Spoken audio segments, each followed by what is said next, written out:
Bem-vindos à segunda temporada do Pod Peito, o nosso podcast para falar para além do óbvio comigo, Ana Saponi, Kelly Carvalho e Bianca Balaciano. Os episódios aparecem a cada 15 dias, às quartas-feiras, e você pode assistir pelo YouTube ou ouvir pelo Spotify. É só ativar o sininho e se inscrever no canal.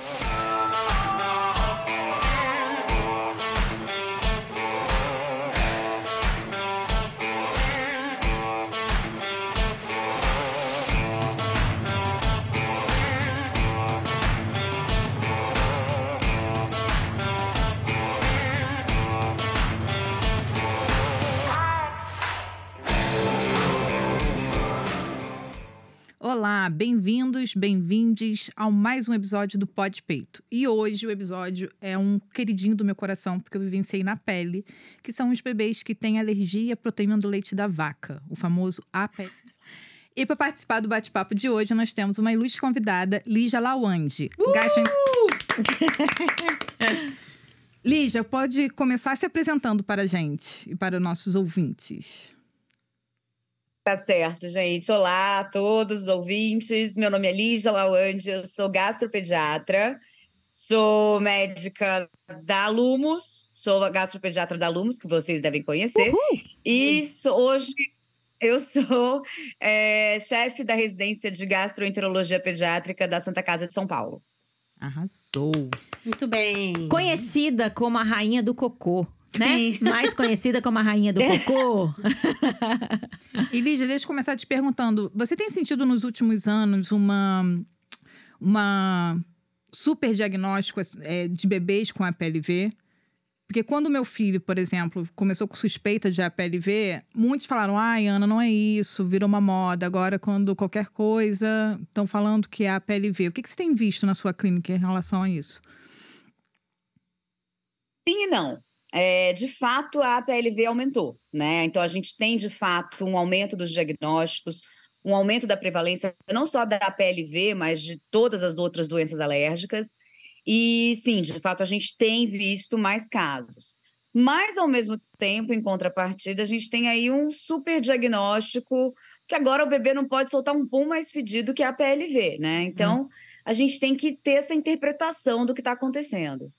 E o que você considera assim, importante para as famílias que estão nos escutando? Do que seriam os sinais clássicos de suspeita, né, para começar uma averiguação mais apurada em relação à alergia à proteína do leite da vaca? Porque, por exemplo, meu filho... Primeiro... Fala, pode falar. Desculpa, não, pode continuar. Não, porque, por exemplo, no meu filho Guga, ele mamava muito rápido e logo depois do peito ele começava a chorar. Isso foi vários outros motivos. Só que como que eu comecei a expor muito a trajetória dele da alergia, né, no meu Instagram, passou a qualquer bebê que depois que mama chora, é a APLV.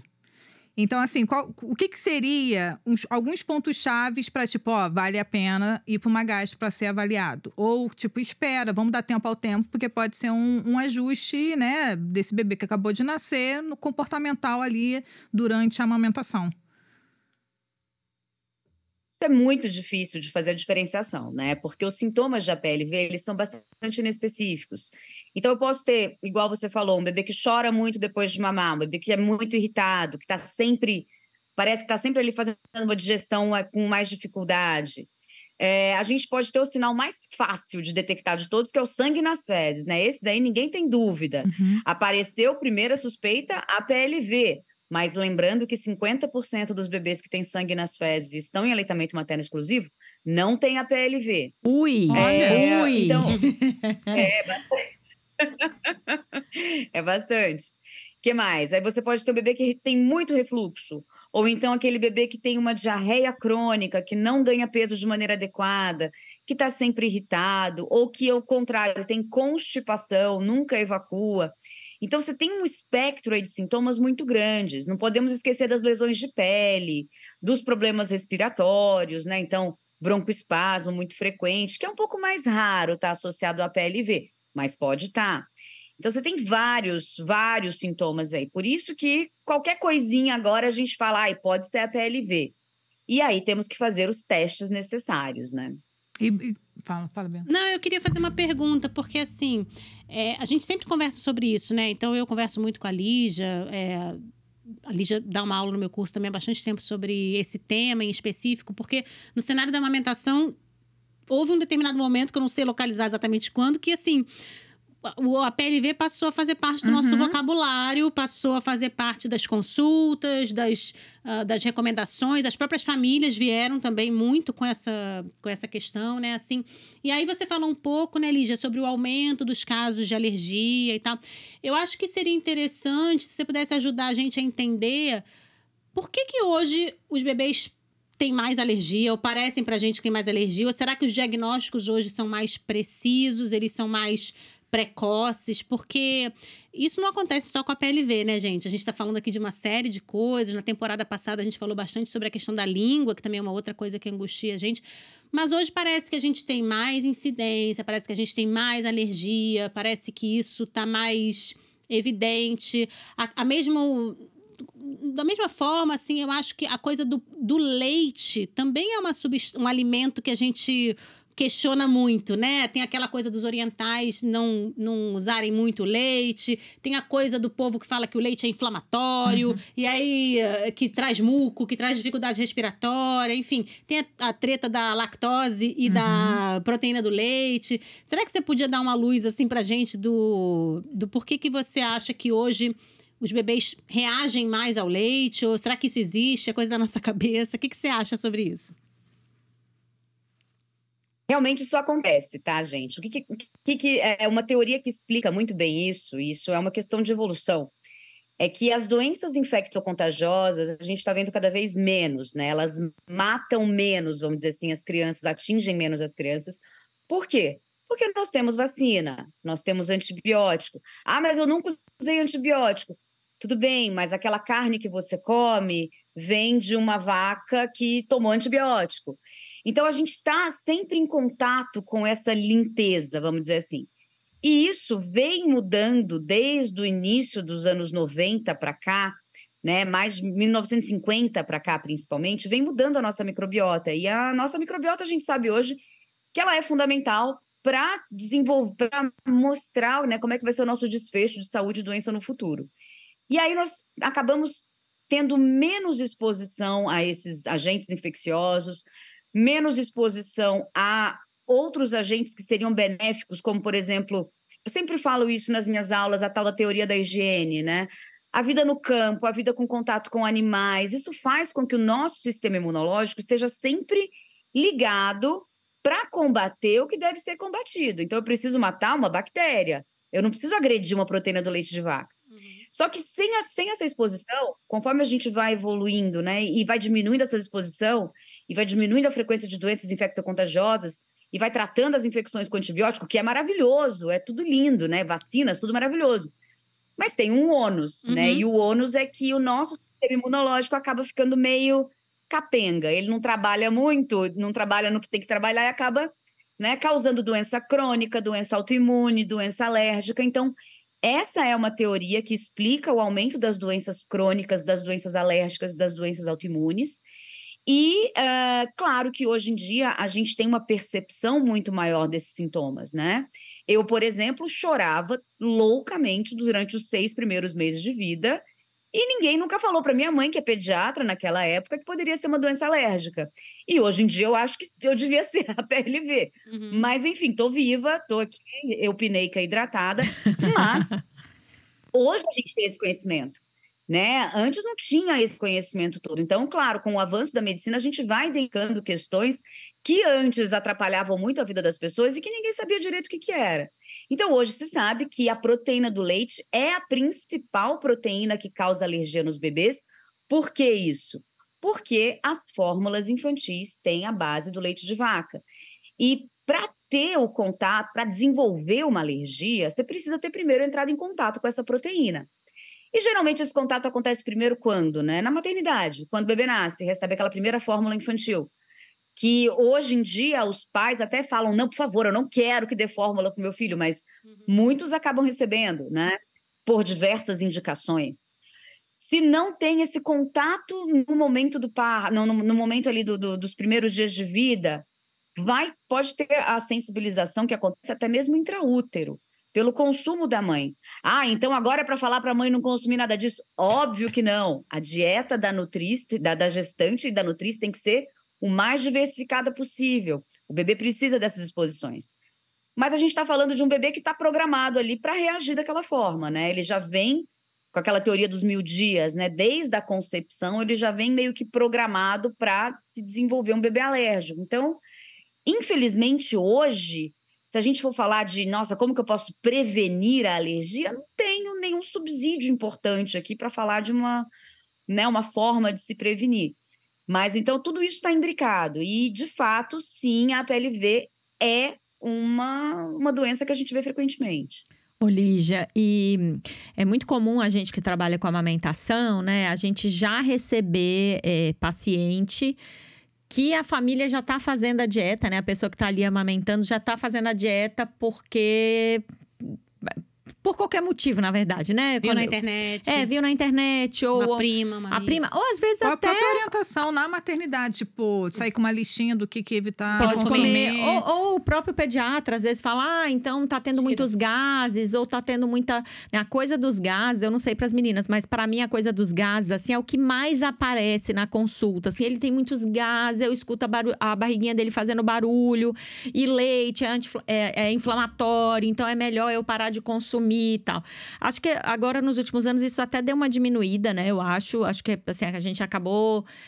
Ondas, né? São ondas, né? Eu brinco que agora a onda é a onda do freio, né? Do freio de língua.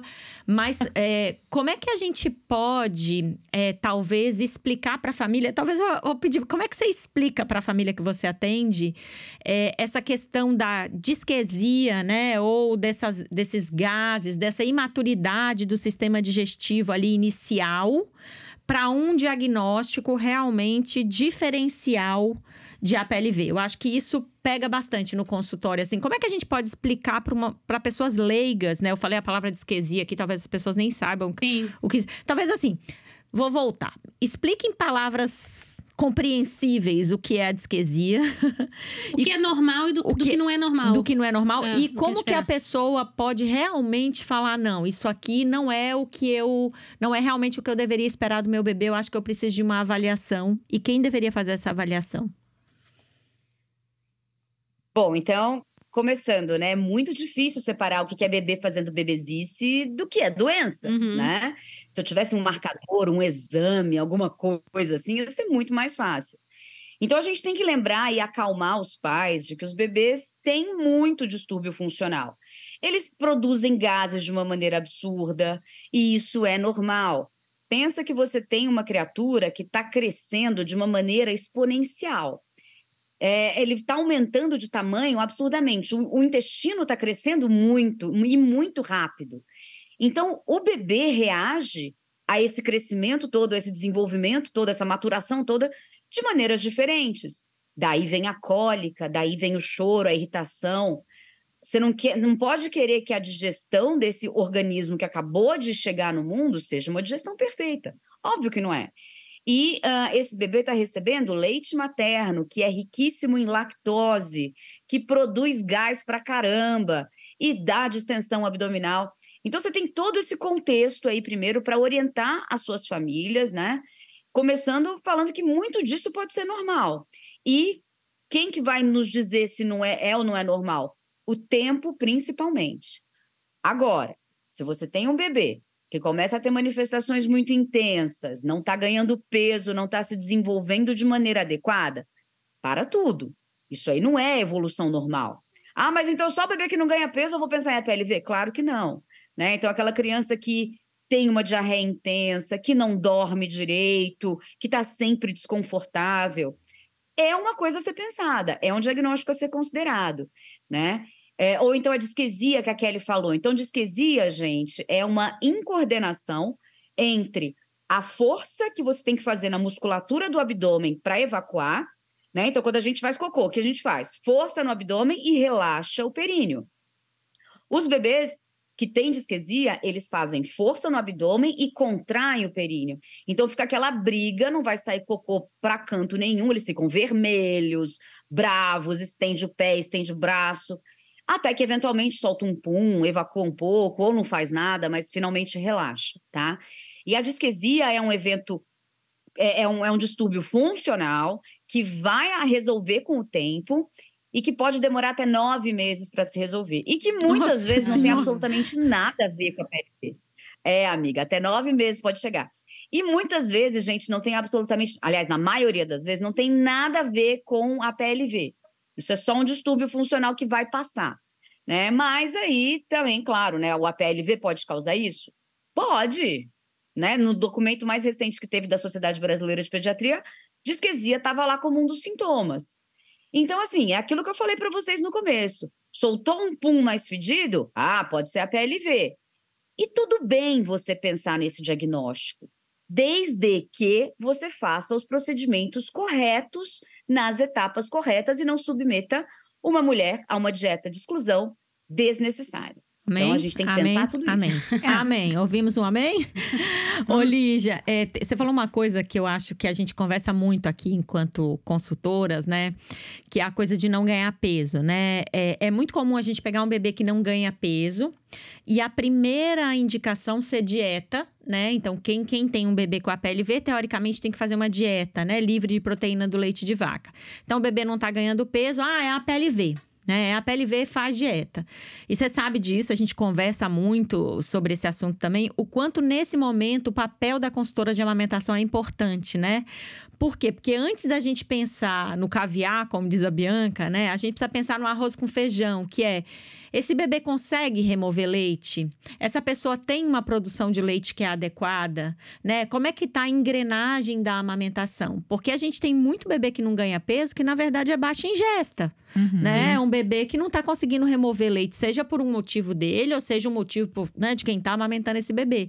Então, assim, o quanto de bebês... Acho que agora, né, como eu falei, eu tenho visto cada vez menos, mas o quanto de bebê chega no consultório com diagnóstico de APLV e a pessoa tem uma cirurgia importante que comprometeu o tecido glandular, ou esse bebê tem uma condição também de amamentação. Então, o quanto... Nesse momento, o trabalho transdisciplinar faz diferença, né? A hora que você tem a consultora para limpar o caso e o pediatra, né? Como é seu caso, e o seu caso que é gastropediatra, de fazer esse acompanhamento para a gente fechar o diagnóstico, né?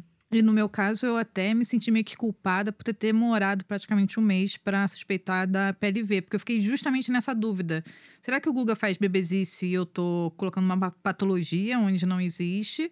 E como ele nasceu com torcicolo congênito também... Porra, aí... É muita coisa. É muita coisa para eu ficar atenta.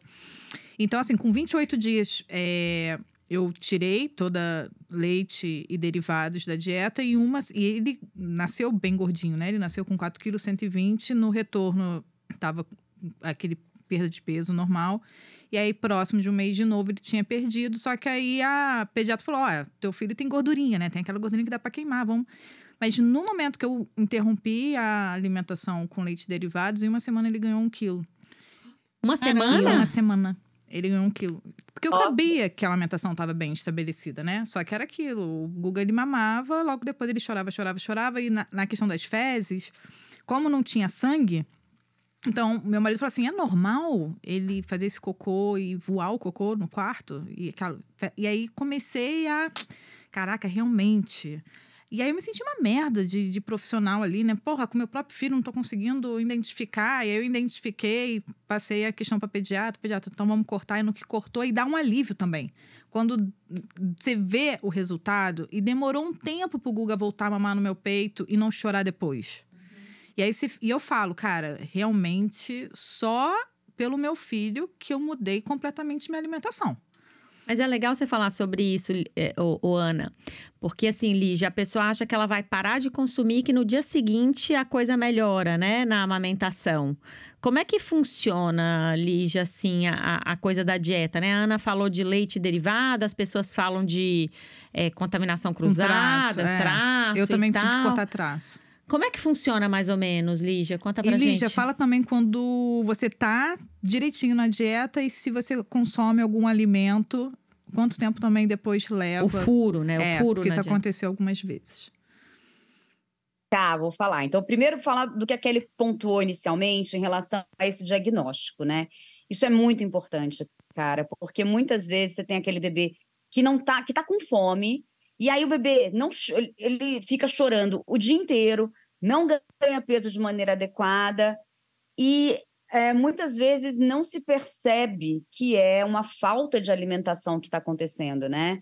E nós aqui que trabalhamos com mães que querem amamentar, muitas vezes, por muita resistência delas, a gente acaba demorando para introduzir uma fórmula infantil, porque a mãe não quer introduzir uma fórmula infantil, e vendo que o bebê está chorando, está irritado, prefere pensar num diagnóstico de APLV do que aquele leite não está sendo, de repente, suficiente para aquele bebê. E isso é muito difícil. Você tem que desconstruir essa mãe que está, né, assim, pensando que só o peito dela vai funcionar. E é um desafio, né? Então, muitas vezes, o que acaba acontecendo a gente acaba iniciando uma dieta para APLV, iniciando uma fórmula infantil especial, tipo um Pregomin, um Neocate, a criança começa a ganhar peso e aí você vai fazer os testes de provocação e ver que, na verdade, não era nada disso e era só fome, né? Então, isso realmente acontece e a consultora aqui, nesse momento, é fundamental para a gente, né? Mas, às vezes, as mães conseguem enganar a consultora, enfim. Então, são coisas que a gente tem que ficar realmente ligado. Agora, sobre os furos na dieta, né? Como é que tem que ser a dieta? Então, pessoal, pensou que é a PLV, tem que tirar tudo de proteína do leite de vaca. Não é lactose, é proteína do leite de vaca. Leite, queijo, manteiga, pão de queijo, bolo, tudo que tem de gostoso no planeta Terra, você vai parar de comer.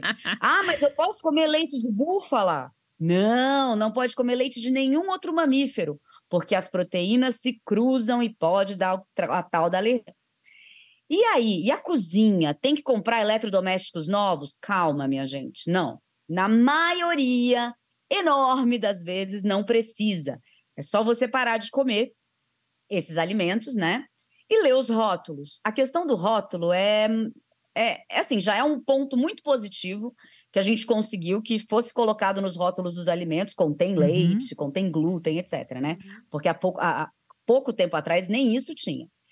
Mas quando aparece ali, pode conter leite, é uma dúvida muito grande, porque significa que não tem leite na formulação daquele alimento, mas aquele alimento foi preparado numa panela onde passou algum alimento com leite, então ele pode carregar alguns traços. E aí, quanto que pode carregar? Não sei, né? Não tenho a menor ideia, mas pode ter um tantão ou um nadinha. Então, fica muito difícil da gente pontuar. Muitas vezes, o que eu faço no começo do quadro, né? Eu peço para evitar os traços completamente. Então, nada de comer alimentos escritos pode conter leite, fazer uma dieta mais em casa. Por quê? Porque esse período de dieta mais restrita é mais ou menos 2 semanas, no máximo 4 semanas, para a gente fazer um TPO, tá? Em relação à cozinha, os eletrodomésticos, o prato, o copo, basta lavar que tá tudo certo. Não precisa trocar a cozinha inteira, como o pessoal orienta aí, a mãe já está surtada, vai ficar 500 vezes mais enlouquecida com essa história toda. Então, gente, não, vamos ter um pouco de empatia com essas famílias, não precisa, tá? E não sou eu que estou falando, a ciência fala que não tem essa necessidade, tá? E aí, se diagnosticar de fato um quadro de APLV, a gente vai procurar ver o grau de tolerância, né? Porque, às vezes, consumindo traço, não acontece nada. Às vezes, a mãe consumindo leite assado, não acontece nada. Por exemplo, um pão de queijo, que a proteína sofreu já foi desnaturada, até ela passar pelo trato gastrointestinal, ser absorvida na corrente sanguínea e cair lá na glândula mamária, essa proteína já não significa mais nada para o bebê. Então, a gente tem que avaliar tudo isso. Isso só é possível fazer com testes, né? Tentativa e erro. Por isso que eu não sou tão contra os furos que vocês falaram, né? Eu até curto um furinho ou outro, porque me mostra se a criança tem uma sensibilidade muito grande ou não. Porque às vezes a mãe comeu uma salada Caesar, tirou ali no olhômetro, né, os pedaços de parmesão, e não aconteceu nada com a criança. Ótimo, então a gente pode ter uma flexibilização aqui na dieta e tal. Mas isso já uma vez que o diagnóstico esteja firmado, tá? E a partir que Por isso que eu gosto de fazer uma dieta um pouco mais regrada. E a partir do momento Pode falar, que foi desculpa. diagnosticado a PLV, em que momento você já começa a orientar a fazer esses pequenos testes? Pelo menos 6 meses de exclusão, tá? Se tiver em aleitamento materno 6 exclusivo, a gente meses, pode até Lígia? deixar 6 meses ou 6 semanas? 6. Ah, não, calma, pera. Mas é que ela perguntou quando a gente já tem o diagnóstico feito. Isso. Já temos o diagnóstico, né? Então, quando tem o diagnóstico, para fazer os testes, para ver se a criança adquiriu tolerância, a cada 6 meses. Ah, tá. Agora, para fazer o diagnóstico, então, naquele momento que eu estou pensando se pode ser, pode não ser, depende do caso, tá? Primeiro, a gente tem que observar uma melhora dos sintomas. Então, o caso do seu filho, que teve um baixo ganho ponderal, né? Para recuperar o peso, demora mais um pouco. Então, assim, o preconizado para eu fazer o primeiro teste, né, de exclusão é de 2 a 4 semanas. E aí eu tenho que provocar essa mãe volta a consumir leite de vaca. Mas, se eu tenho uma criança que teve aí um agravo nutricional importante, às vezes eu preciso de um tempo maior para observar uma recuperação nutricional. O seu neném foi super maravilhoso, recuperou 1 quilo rapidão. Uhum. Mas tem bebês que às vezes eu preciso de um tempinho maior. Então, a exclusão inicial para fazer o diagnóstico pode demorar até 8 semanas, então até 2 meses, tá? E é importante que os sintomas melhorem, né? Então, os sintomas têm que ter melhorado para a gente provocar. Ô, Lígia, mas quando você fala do TPO, né, que é terapia de provocação oral, né? Eu acho que é teste, né? Teste de provocação oral, né? Ele tem que ser obrigatoriamente feito quando você suspeita da APLV, né? Então, para quem tá ouvindo a gente que, tem um bebê que tá com suspeita de APLV. Então, você tira, como você falou, leite derivado. Essa pessoa fica de 2 a 4 semanas sem comer e ela tem que fazer esse teste de provocação oral depois desse tempo. É obrigatório fazer o teste de provocação oral, porque senão eu não fecho o diagnóstico, tá? Mas é importante aqui que os sintomas têm que ter melhorado. Então, eu tirei o leite, 2 semanas não melhorou, vamos dar mais um tempinho, tal. 4, 5, 6, até 8 semanas. Se não melhorou até 8 semanas, é porque o leite não tem nada a ver com isso. Não é a PLV. Aí é outra coisa, vou ter que fazer outro diagnóstico, não é a PLV, entendeu? Ou se for, pode ser uma alergia múltipla aí a gente tem que pensar em outros alimentos, né? E é obrigatório fazer o TPO, porque é a única maneira de confirmar as alergias não IgE mediadas. Não tem exame, não tem nada, tá? Então, a gente tem que fazer isso. Eu queria fazer uma pergunta, Lígia.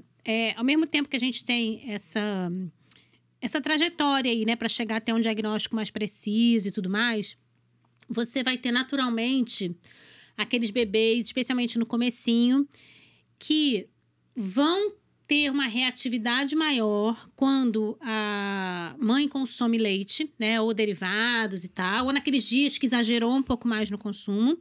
Vão chorar mais, vão ter mais dificuldade de sono, vão ter mais gases, sei lá, ou até mudança nas fezes, mas que não necessariamente tem um quadro de alergia, certo? Porque eu acho que isso é importante também da gente falar, né? A gente sabe das particularidades aí da proteína do leite de vaca, da dificuldade da digestão, da transferência para o leite humano e tal. Mas o que diferencia uma irritabilidade? E aí vai ser opcional, a pessoa pode escolher, olha, eu vou evitar, ou naquele dia que eu vou comer um pouco mais, eu vou, sei lá, ter mais rede de apoio, vou tomar mais café para dar conta e tal. Ou daquele bebê que realmente, assim, toda vez que a mãe tá consumindo, ele tá sofrendo uma microagressão, porque afinal de contas ele tem uma alergia. Como que a gente consegue mensurar isso? Não dá, não tem nenhum marcador também, mas aí tem até um nome em inglês que é a intolerância ao leite de vaca. Ele seria um sinônimo quase da alergia ao leite de vaca não IgE mediado, né? Então você tem aquela criança que você identifica que realmente não se dá bem com o leite, mas eu não vou fazer uma endoscopia, uma colonoscopia, pegar uma biópsia para ver se tem um processo inflamatório ali. Se o desenvolvimento está indo bem, se essa criança está se dando bem no restante da vida e ela conseguiu pontuar que são nesses momentos que acontecem, não teria uma necessidade de fazer uma dieta de exclusão aí, a não ser que a mãe queira, que ela não aguente mais a choradeira. Isso é, né, importante. Mas se não tem nenhuma repercussão, inclusive, gente, alguns grupos deixam, o bebê que está sangrando, né, que tem a proctocolite alérgica, eles deixam levar a vida, né? Meio que ignora, fala para a mãe que não precisa fazer dieta, porque aquilo vai passar. E, de fato, vai passar. Né? No período X, que a gente não tem como mensurar, mas isso são alguns grupos que acabam fazendo, tá? Aqui no Brasil, a recomendação da Sociedade Brasileira de Pediatria é evitar, porque a longo prazo isso pode estar associado, né? Então, se você tem um bebezinho com proctocolite alérgica e está crescendo bem, se desenvolvendo bem, está maravilhosão, mas tem sempre sangue no cocô. Se a mãe não quiser fazer a dieta, ela pode não fazer, mas existem riscos maiores desse bebê desenvolver no futuro distúrbios funcionais, principalmente síndrome do intestino irritável, que é aquela que a pessoa está ansiosa, tem dor de barriga, tem diarreia e tal. Então, existe essa associação no futuro, tá? Mas isso que a Bianca falou acontece, gente, é muito frequente. E as pessoas o bebê ganha um diagnóstico de APLV, porque tem essa correlação, porque a proteína agride ali, então vira uma APLV. Tá? É o termo que a gente usa aqui. Ô, Lígia, e para bebês cujo diagnóstico é refluxo, né? Porque eu acho que rola também uma questão grande com refluxo, APLV, refluxo ou APLV. Eu até discuti outro dia um caso com você, né? Quando a gente tem suspeita de refluxo, a sugestão também é fazer dieta? A primeira sugestão, quando você tem um bebezinho com refluxo, vamos investigar a APLV. Primeiro, antes da medicação ou medica? Medica. Antes da medicação. Antes da medicação. Por quê? O refluxo induzido pela APLV é muito mais frequente do que o refluxo ácido nesses bebês. Então, a primeira coisa que a gente pensa sempre que pode ser a APLV. Aí você faz lá 2 a 4 semanas de exclusão. Não melhorou? Aí você vai lançar mão de medicações, lembrando que a febre do Losec para os bebês, né? Febre de omeprazol nos bebês. O Losec é a última opção, gente. Primeiro tem que tentar outras medicações antiácidas, tipo um sucralfato, um alginato, sei lá, que são medicações que não mexem no metabolismo. Não resolveu? Aí a gente pode lançar mão dessas medicações inibidoras de bomba de próton, tá? Mas, assim, atualmente a gente evita ao máximo. Ao máximo, máximo, máximo. E Lígia, quando você consome algum... Eu brinco que a APLV do meu filho foi um divisor de águas na minha vida na questão de alimentação. Quando você falou de rótulo, né? Da questão do pode conter leite, para mim foi muito além disso. Eu ficar assim, estupefata que fala? Sim. Com coisas que nem deveria ter naquele alimento e que contém naquele alimento. Então, assim, minha alimentação ficou 1000 vezes melhor depois da APLV do Guga. Mas o meu ponto no momento que eu me lembro que era Dia dos Pais, eu passei um final de semana na Serra e numa pousada eu tinha que levar minha marmitinha, gente, é surreal. Você leva toda a sua marmita e pede favor para ficar na geladeira, para esquentar no micro-ondas, enquanto aquele café da manhã maravilhoso, quase nada podia comer. Era Dia dos Pais, a gente desceu a serra e da família do meu marido falou assim, pode vir, vai ser só churrasco. Aí meu marido falou assim, não, acho melhor a gente levar a marmitinha. Aí, não vai ter, né? Não vai ter leite em churrasco. Lê do engano. Por quê? Teve um queijo coalho. E aí, cortaram a faca do queijo coalho, cortaram a carne. E olha... botaram no mesmo espeto, às vezes. Gente, o comportamento do bebê vira um gremlin depois. E assim, eu me lembro na noite... A família do meu marido não tem culpa nenhuma, mas vem uma raiva, um ódio, entendeu? Tipo... E aí, tá gravado, viu, Ana? Pois é. Meu marido ficou mais puto do que eu. E aí, eu queria saber, assim, do momento que esse bebê teve esse contato, durante quanto tempo o comportamento dele, né? Todos os sintomas retornam, quanto tempo leva para voltar ao bebezoco e não o bebê gremlin? Né? Essa pergunta é muito variada, mas não dura muito tempo. 2, 3 dias o bebê já normalizou aí o processo, tá? Porque, vamos pensar, teve o contato, causou e assim, o contato, sei lá, o seu contato deve ter sido à tarde. O bebê deve ter ficado péssimo à noite, Exatamente. Né? Na madrugada, à noite, no dia seguinte. Porque é o tempo do leite entrar nele e causar ali uma inflamação, um problema. E isso demora, o corpo consegue resolver essa situação em uns 2, 3 dias, desde que você tenha parado, né, de expor o bebê de novo ao leite de vaca. E aí tem a questão da eliminação, né? Quanto tempo que o leite está eliminando, o leite materno está eliminando a proteína do leite de vaca. Então, tem um estudo muito legal que mostra justamente essa presença de proteínas do leite de vaca no leite materno, que ele pode estar presente ali até uma semana depois do consumo, tá? Uma semana. Então, tomei um copo de leite, depois de uma semana ainda pode eliminar. Mas o que pode, de fato, agredir o bebê é a eliminação que acontece nas primeiras 24 horas. Tá? Então, mesmo se acontecer um acidente aí, são 24 horas e cada mamada com uma quantidade muito menor dessas proteínas. Então, dá para a gente considerar o leite seguro, né? Não sei se rolou essa dúvida na sua cabeça também, de ai meu Deus, eu continuo amamentando. Nossa, mas rola muito. Nesse momento agora? Rola muito, Olivia. Não rolou assim, comigo, mas rola com os pacientes. Rola muito. A gente tem um grupo, né? Tem uma mãe, inclusive, que é paciente da Lígia, que teve 2 filhas alérgicas, assim, que é consultora de amamentação também. Ela modera um grupo de amamentação e bebês com a PLV.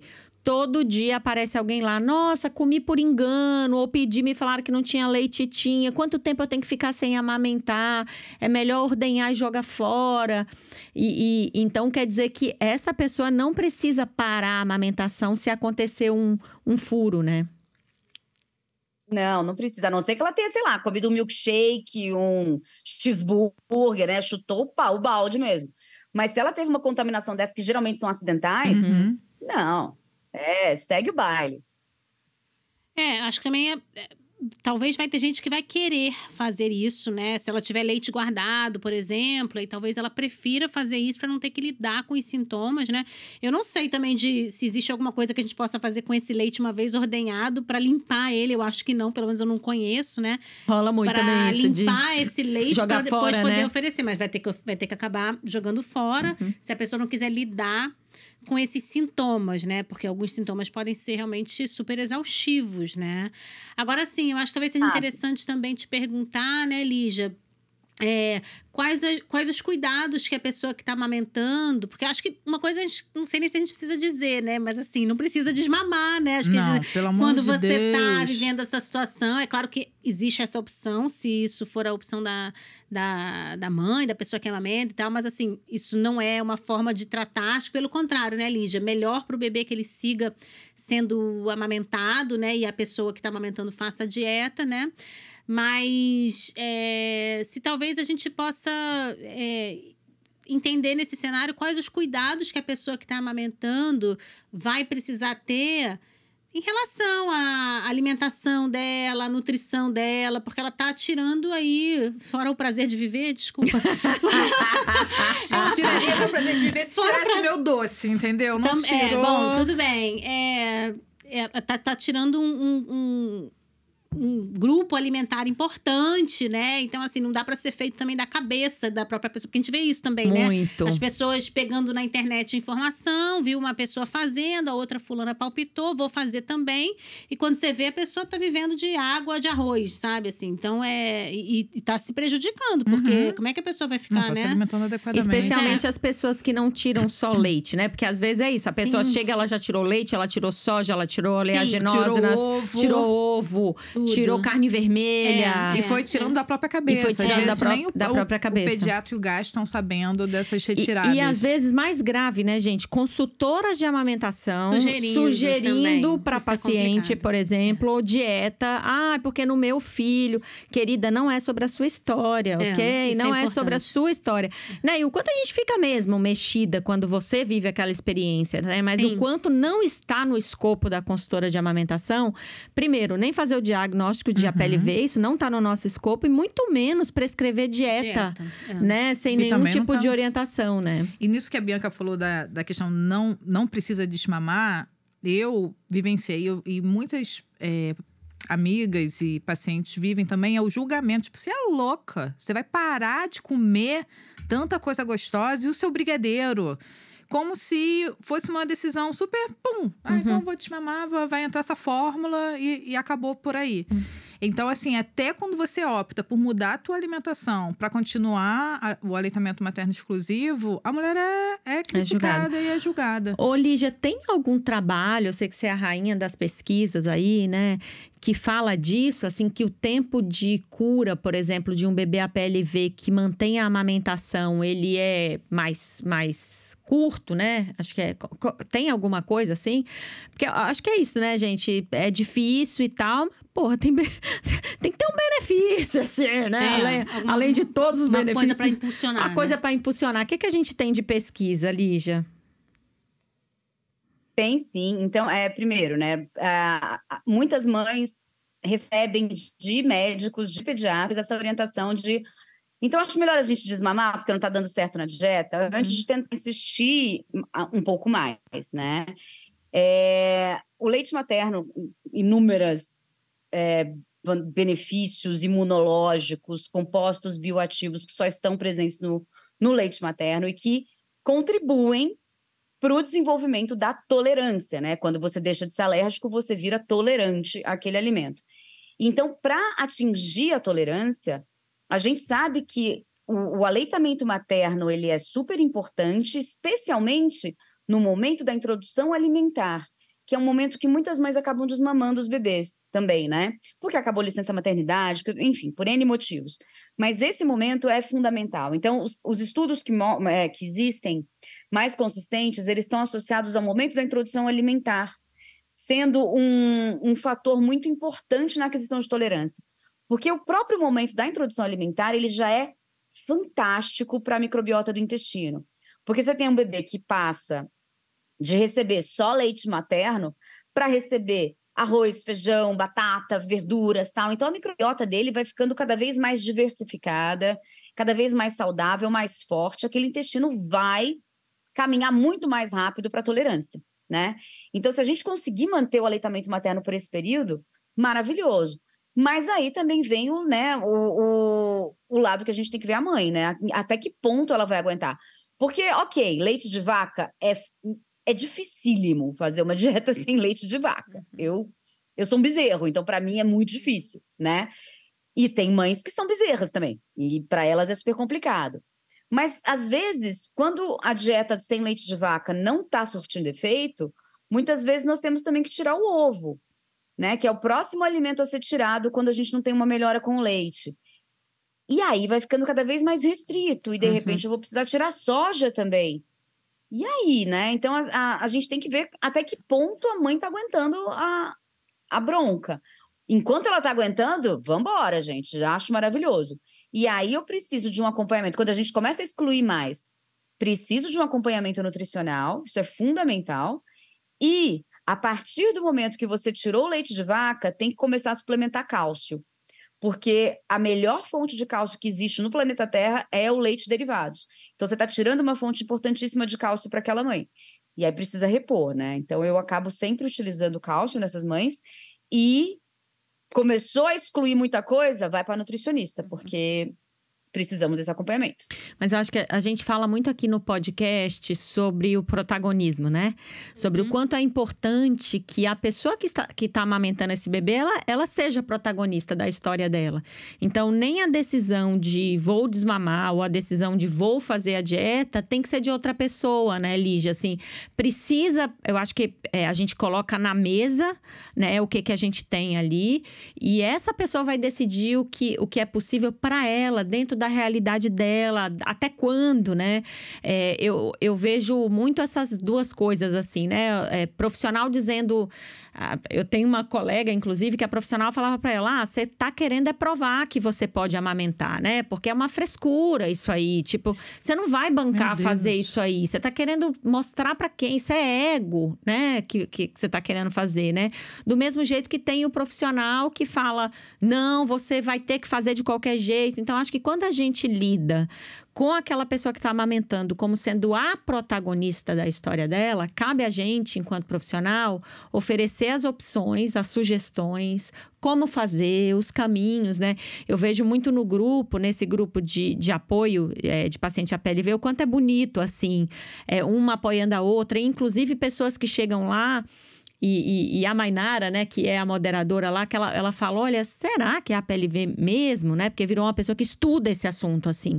Será? Olha, talvez você pudesse procurar uma segunda opinião. Isso não tá parecendo a PLV, assim. Será que isso não tá, né? E aí a gente discute alguns casos. Então, quanto também tem de desinformação ou dessa orientação maluca de tira tudo de uma vez ou nunca mais faz o TPO, né? Que é esse teste de provocação oral, que é pra gente ter certeza mesmo que esse bebê tem. Ou sugestão de fazer exame de sangue no bebê que não tem resultado conclusivo quando a gente tem um bebê pequenininho.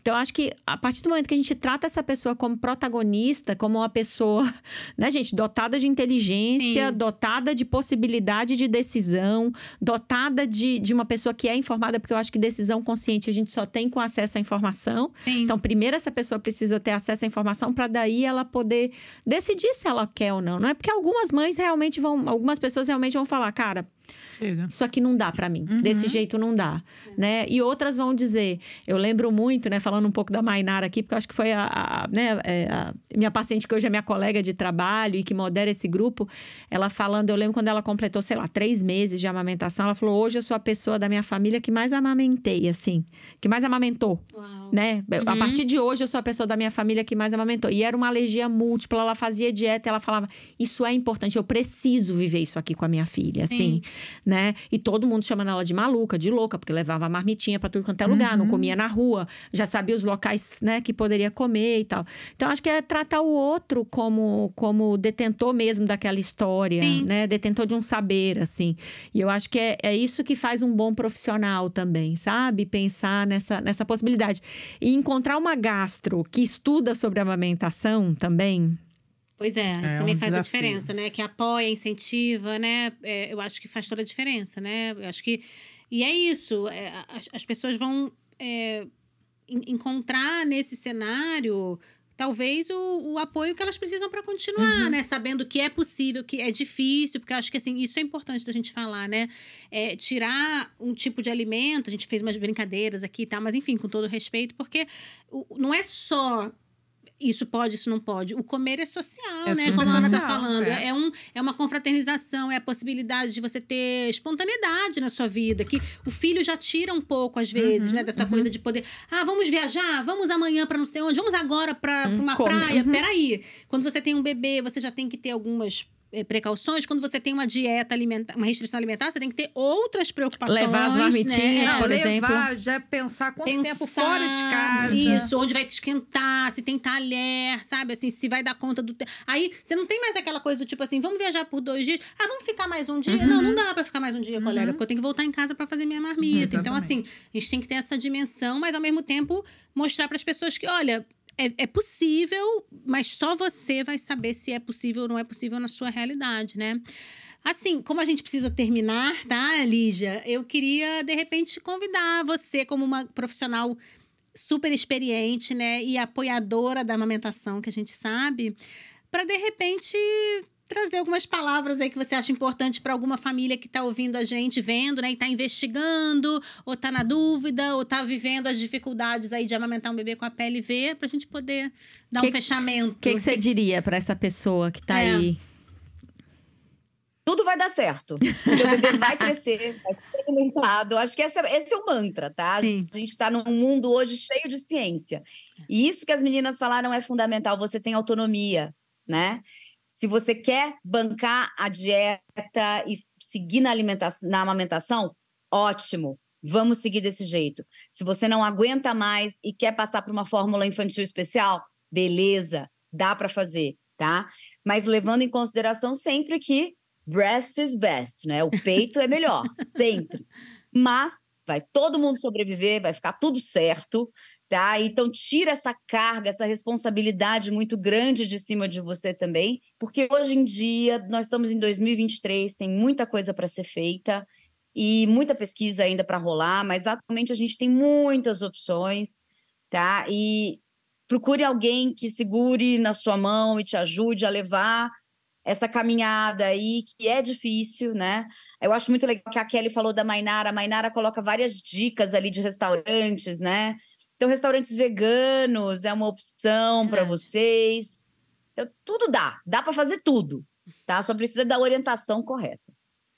Muito legal. Bom. Muito obrigada, Lígia, Lígia, pela tua participação, disponibilidade. Até uma próxima. Foi uma delícia. Muito né? bom. E se você tem um bebezinho com a pele Prazer, V. menina. Ai, obrigada, amiga. E se você tem um bebê com a pele V ou com suspeita, investigue mais, procura um profissional para te apoiar, procure grupos, né? Vem no grupo de amamentação também discutir, porque é possível amamentar um bebê com a pele V, apesar de não ser fácil, apesar de precisar de dieta, mas é possível se você estiver disposta, né? E puder aí dentro da sua realidade fazer uma dieta aí que não é simples, mas que é possível, né? Acho que é isso, né, gente? Super possível. Só prova disso. Prova viva aqui. Tchau, Beijo, gente. Até a gente. próxima. Tchau, tchau.